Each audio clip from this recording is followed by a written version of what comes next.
Mesdames, Messieurs, chers internautes de Sen Actu 7, bonsoir. Toujours heureuse de vous retrouver dans votre émission Semaine Politique. Notre invité de ce soir est le directeur de Sup Info, mais aussi le coordonnateur du parrainage du candidat Mamadou Lamine Diallo du parti Tekki, Alioune Ndiaye. Bonsoir. Bonsoir, madame, pour l'invitation. Donc, je vous remercie de m'avoir invité à cette grande émission. Merci beaucoup. On démarre avec les parrainages. Où est-ce que vous en êtes avec la collecte des parrainages? Vous rencontrez des difficultés, il y a des obstacles ou bien c'est à portée de main?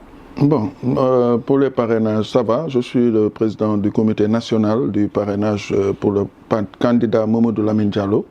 Donc, je ne veux pas parler du parti Tekki seulement, comme je dis, parce que Mamadou Lamine Diallo fait partie d'une coalition qui s'appelle MLD 2024, Mamadou Lamine Diallo. Donc, MLD 2024 regroupe évidemment son parti qui est Tekki, mais aussi d'autres souteneurs de Mamadou Lamine Diallo, comme le MDS, MRDS, et les Verts, etc., qui sont venus nous rejoindre avec d'autres personnalités politiques, comme par exemple député Théodore Monteil et autres qui sont là.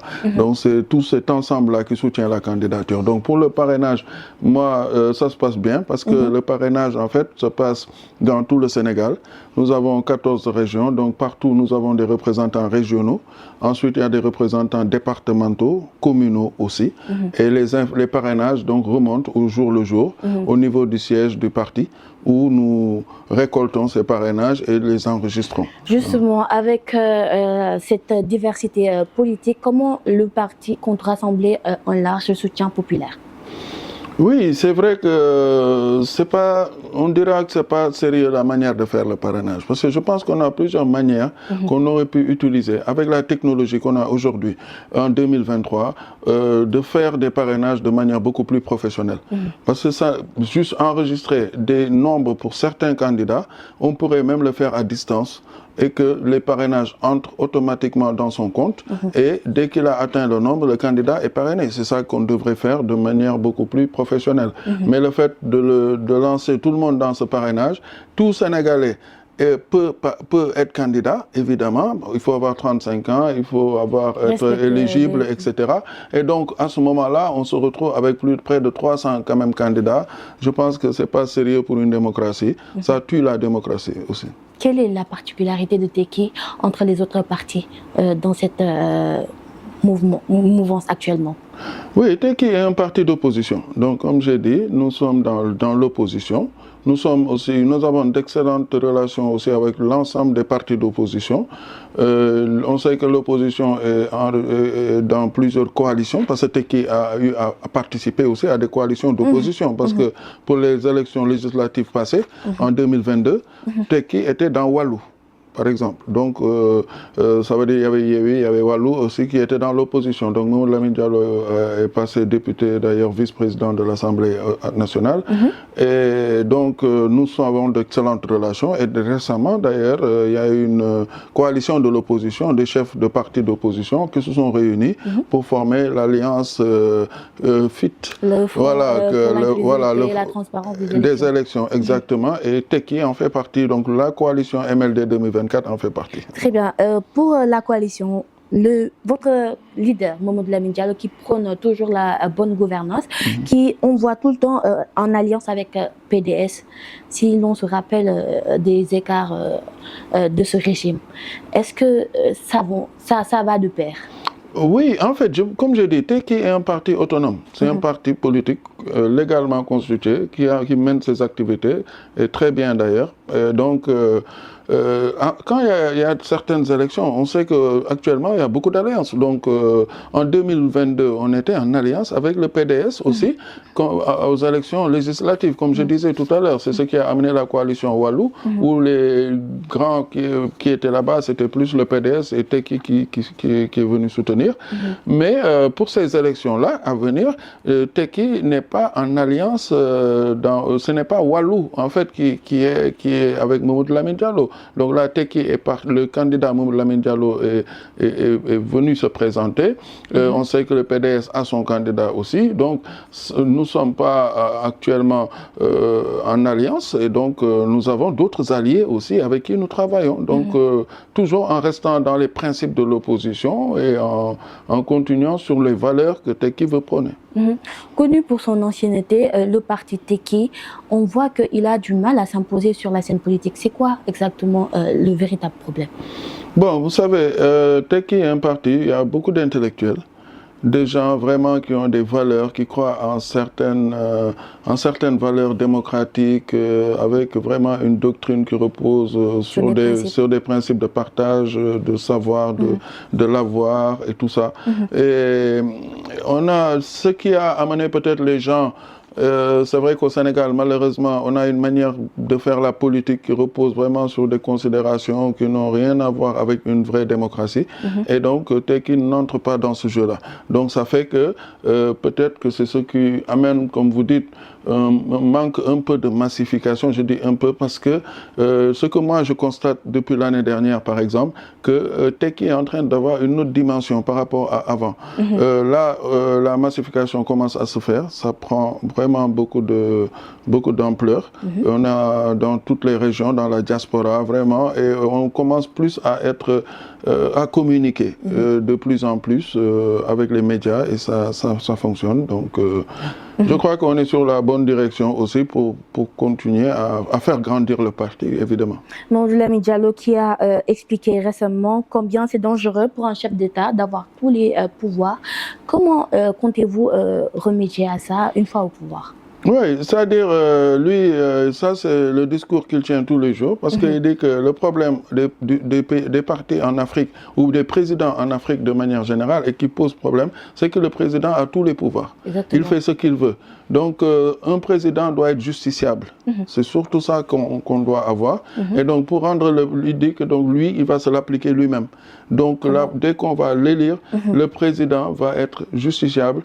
Il aura à être audité, contrôlé de toute l'action qu'il aura à faire. Donc, c'est ça aussi qui est normal aussi pour un président de la République. Sinon, on va se retrouver dans une dictature qui ne dit pas son nom. Très bien. Alors, avec toujours Mamadou Lamine Diallo, une fois au pouvoir, comment il compte régler les questions urgentes des populations actuelles? Oui, c'est-à-dire que, comme vous avez dit, le premier point, c'est d'abord de rendre le président justiciable, diminuer les pouvoirs du président de la République, qui va être contrôlé par l'Assemblée nationale, remettre d'abord toutes les institutions à leur place. L'exécutif qui fait son travail d'exécutif, le législatif qui est là pour contrôler l'exécutif aussi va faire ce travail-là.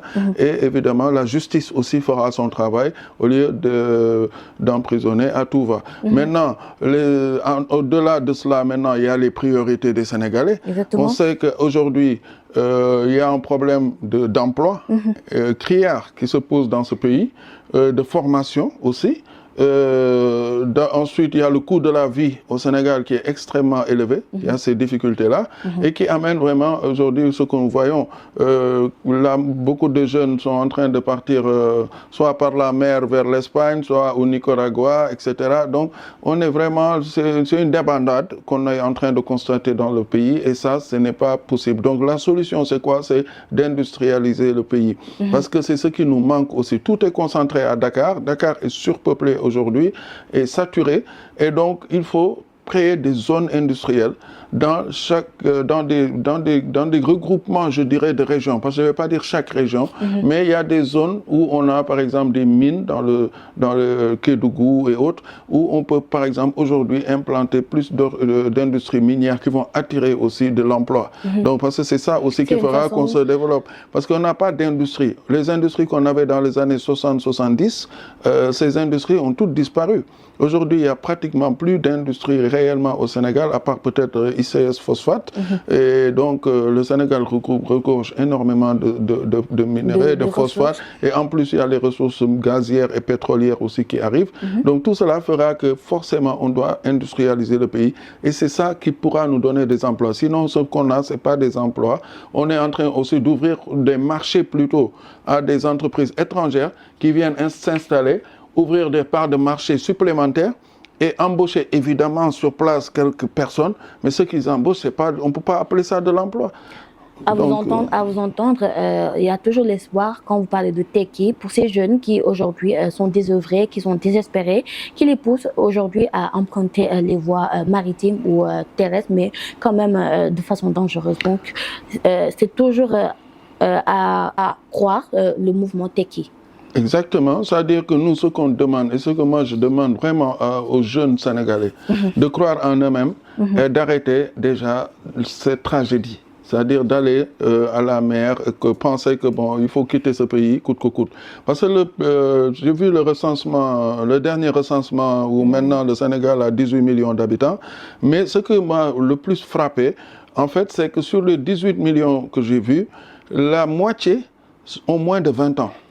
Ça veut dire que c'est des jeunes, c'est l'avenir du Sénégal. Donc c'est une population extrêmement jeune. Donc moins de 20 ans sont déjà la moitié sur les 18. Et donc ça veut dire que là, on a un avenir radieux qui peut être radieux pour nous.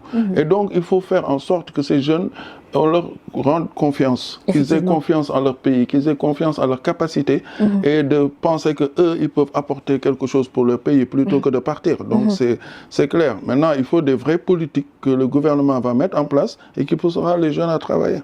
Quel est votre regard sur ce qui se passe actuellement à l'Assemblée générale avec des séances en plénière? L'Assemblée nationale. Assemblée nationale. Oui, les plénières, bon, c'est le vote du budget comme chaque année. Hier même d'ailleurs, c'est le président Mamadou Lamine Diallo qui a présidé la session, je crois, à l'Assemblée. Donc, mais le problème, c'est comment orienter les richesses du Sénégal et les ressources du Sénégal. On parle de plusieurs milliards, donc les Sénégalais entendent ça à la radio, à la télé, mais on ne le voit pas au quotidien. Le Sénégalais est de plus en plus fatigué. Donc les gens n'arrivent pas à manger à leur faim, on n'a pas d'emploi, etc.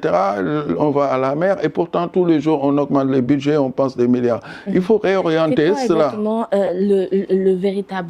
la véritable solution? Voilà, la solution, comme j'ai dit, c'est créer des usines, industrialiser le pays pour que les gens puissent aller là-bas. Et réorienter en fait, parce que quand on parle, on dit qu'il y a un bilan. Mais le bilan, c'est quoi? C'est pas, le bilan doit tourner autour des principes élémentaires d'abord. Parce qu'aujourd'hui, la personne a besoin de quoi? Se soigner, manger à sa faim, trouver du travail pour ses enfants. Donc ça, c'est fondamental. Sur les trois points-là, si on regarde le bilan de l'actuel gouvernement, on peut dire que ce gouvernement n'a rien fait. Aujourd'hui, les hôpitaux sont en régression. L'hôpital Le Dantec à Dakar est fermé. Donc ça veut dire qu'aujourd'hui, quand on est malade, d'abord, tout le monde, on sait qu'il faut payer très cher, connaître un médecin, sinon tu ne seras pas soigné. Le coût de la vie au Sénégal, ça flambe. Tous les prix sont élevés. On est l'un des pays les plus chers d'Afrique. Et troisième chose, les jeunes désœuvrés. Ils n'ont rien à faire et ils finissent par la mer ou par le Nicaragua. Donc, tout ça pose un problème qu'il faudrait maintenant comment faire pour pousser ces jeunes à les faire travailler. Et les faire travailler, c'est quoi? C'est les former d'abord et ensuite de les mettre dans des usines qui vont faire exploiter ce pays. Parce que comme je disais tout à l'heure, dans les années 60-70, le Sénégal était un peu plus en abondance parce qu'on avait beaucoup d'usines. Il y avait des chefs de famille qui faisaient vivre leur famille à partir des industries qu'on avait. On fabriquait ici les tissus, le coton, etc. Donc beaucoup d'usines étaient là, comme l'usine de textile, l'usine de ceci, cela. Donc tout ça, c'était dans ces années-là. Mais quand on n'industrialise pas, évidemment, on finit par régresser. Très bien. Alors récemment, nous avons vu le président de la République en tournée économique, mais lors du conseil présidentiel, on l'a vu sous une colère noire. Quelle est la lecture? Qu'est-ce qu'il explique selon vous réellement? Bon, déjà, les tournées, on sait qu'il y a un peu d'économie et beaucoup de politique. Donc c'est surtout ça, de faire une campagne électorale qui ne dit pas son nom. Oui. Donc c'est ça malheureusement. Bon, ensuite il il essaie évidemment de défendre son bilan, entre guillemets, qu'il va dire, parce que défendre le bilan, c'est pas seulement BRT et TER qu'on a mis à Dakar, évidemment, parce que le Sénégal, c'est pas Dakar seulement. Il y a des routes qui ont été électrifiées. Bon, il y a quelques routes, évidemment, qu'on a rajoutées, on peut le lui concéder, c'est normal et c'est fait. Il y a des universités nouvelles qu'on a été créées dans les régions, etc. Mais aussi, évidemment, avec un petit manque de vision, je dirais, parce qu'une université aussi qui coûte des milliards et aussi qui a une capacité que de 3000 étudiants par an, évidemment, ça ne règle pas le problème. Si on sait qu'on a 50 000 bacheliers chaque année qui viennent sur le marché, donc qui actuellement ne sont pas en classe. C'est encore extrêmement compliqué. L'éducation, l'enseignement supérieur, par exemple, c'est tout un système qu'on n'a pas pensé. Je pense, et qui amène ces problèmes-là. Parce que tous les ans, l'université est actuellement bloquée. On est presque au mois de décembre. Les universités publiques ne sont pas ouvertes. Donc ça veut dire que les étudiants ne travailleront pas. Au moins peut-être d'ici le mois de mars, avril, mai, juin. Et l'année 2023-24 est complètement anéantie. Et l'année 2022-23, qu'on devait boucler depuis longtemps, n'est même pas finie, par exemple, à l'université Cheikh Anta Diop. Donc ce sont des problèmes comme ça qui existent et qu'on ne peut pas résoudre en réalité aujourd'hui. Donc ce qu'il faut... Et puis il y a des nouveaux bacheliers qui vont venir en juin encore. Donc ça veut dire que ces nouveaux bacheliers, où est-ce que vous allez les orienter si ceux qui sont là n'avancent pas? Bon, c'est vrai que c'est peut-être dû au fait qu'il y avait la scolarisation générale. En 2000, avec le président Wade, quand il est arrivé, il voulait scolariser tout le monde, partout au Sénégal. Dans les points les plus reculés, on a mis des écoles primaires et tout ça. Et ces jeunes, on a mis tout le monde à l'école. Donc mettre tout le monde à l'école, augmenter le nombre d'écoles primaires, ces jeunes-là vont après au secondaire. Et après, maintenant, ils vont tous avoir le bac. Et ça augmente le nombre de bacheliers. Mais entre-temps, si on n'a pas assez d'universités pour les prendre, évidemment, après le bac, on ne sait plus où on va. Parce qu'on a près de 50 000. Et dans les 50 000, peut-être le maximum à orienter, c'est à peu près 10 000. Sinon, bon, on le fait dans le virtuel, soi-disant, mais le virtuel, en fait, qui ne fonctionne pas vraiment. Et donc, et ça pose problème, parce que c'est un fourre-tout où on va mettre tout le monde en dire, bon, on vous oriente dans le virtuel. Et c'est ça qui pose problème aujourd'hui. Voilà. Partagez-vous l'avis de vos homologues opposants qui parlaient de report consensuel pour les élections présidentielles? Bon, moi, je ne le partage pas. Je pense que les élections doivent se tenir. On n'est pas dans un pays qui est en guerre. Le Sénégal, malgré tout, avec toutes ces difficultés économiques et tout ce qu'on vit, fonctionne. On essaye de... Mais on n'a jamais été dans une position où le président était sortant. On avait un président sortant. Exactement. Donc, c'est pas une raison, évidemment, parce que un président, c'est vrai, c'est la première fois qu'un président en exercice qui sort, qui ne se représente pas et donc n'entrera pas dans la compétition. Donc, mais le Sénégal est une vieille démocratie qui date de très longtemps. Donc, pensez-vous pas qu'actuellement on est dans un calme précaire? Bon, maintenant, c'est vrai qu'on est dans des zones de tension tout le temps. Je peux dire, c'est pas actuellement, même peut-être depuis 2-3 ans, on ne vit que ça. Donc, il y a les tensions politiques qui sont là. Mais ça a toujours été aussi des tensions politiques comme on a vécu au Sénégal, peut-être pas de la même façon. Et bon, on est toujours dedans, dans ces tensions politiques. Maintenant, ces tensions politiques, comment on va arriver à les gérer? Moi, je pense qu'on est assez mature démocratiquement pour pouvoir y arriver. Donc, malgré tout, l'opposition est très responsable. Et pour l'instant, les gens sont focalisés sur ces élections qui sont arrivées pratiquement dans 3 mois. Et donc, les gens se disent, si on veut changer le régime, ce qu'on doit faire, c'est aller à l'élection présidentielle et battre le régime pour prendre sa place, c'est tout. Attendez-vous au verdict de la CEDEAO concernant la dissolution du parti PASTEF et qui dit qu'aucun des droits de Ousmane Sonko n'a été bafoué?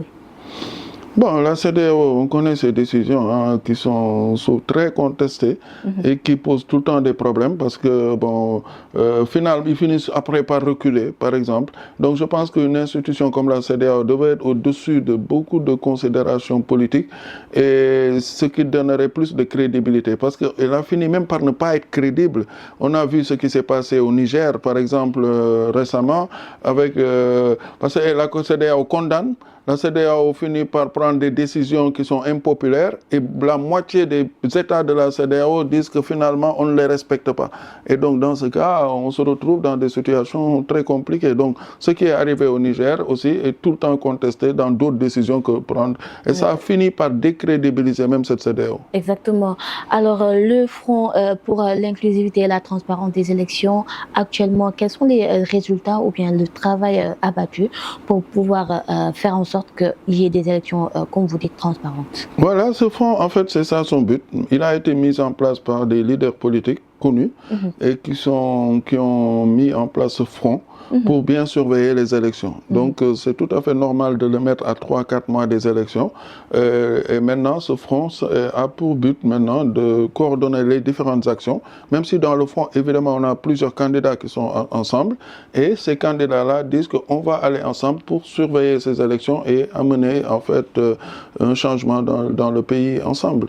Donc ça va aller du début du processus jusqu'à la finalité. Notre dernier invité, Mamadou Koumbala, on l'a interpellé par rapport aux candidats qui, selon lui, auront plus de chance par rapport à l'élection présidentielle. Il a nommé Déthié Fall. Vous le confirmez? Vous pensez que vous pesez plus ou? Bon, je ne veux pas entrer dans cette considération où on va personnaliser les débats, je pense, mais Déthié Fall, je le connais personnellement. C'est quelqu'un qui a des capacités, qui a une expérience politique aussi, et quelqu'un de très mature dans ce qu'il fait. On a eu à échanger sur des sujets et qui aime beaucoup son pays parce qu'on a échangé sur des sujets et je sens que c'est vraiment quelqu'un qui est un vrai patriote aussi, qui aime bien son pays. Et pourquoi pas? Moi, je pense qu'il y a énormément de candidats crédibles qui sont dans la masse. Bon, certes, on parle des 256, 300 candidats presque qu'on a, mais dans ce lot, on a des partis qui sont légalement constitués, qui sont là, qui travaillent tout le temps autour de ces éléments-là.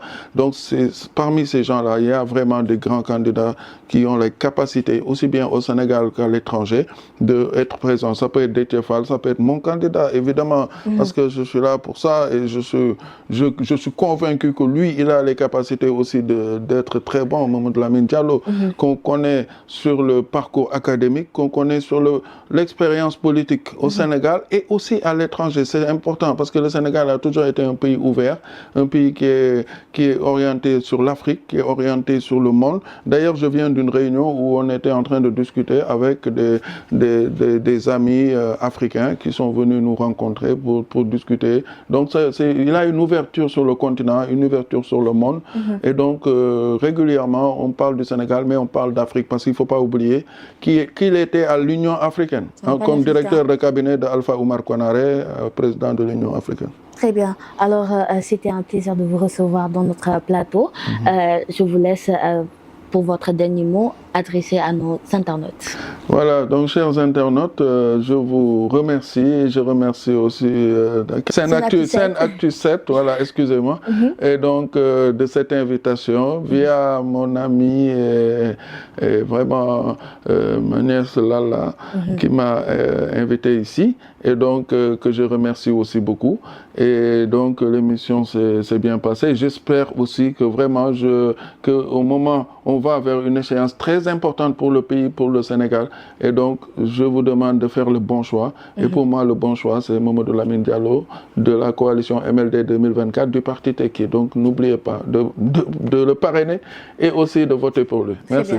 Merci beaucoup. Nous sommes arrivés au terme de notre émission Semaine Politique. C'était un plaisir d'accueillir sur notre plateau M. Alioune Ndiaye, que je rappelle, le directeur de Subinfo, mais aussi le coordinateur du parrainage de Mamadou Lamine Diallo. Nous vous donnons rendez-vous pour un autre numéro de Semaine Politique avec un autre invité. D'ici là, portez-vous bien et n'oubliez surtout pas d'activer la cloche de notification pour être abonné en temps et en heure. Au revoir.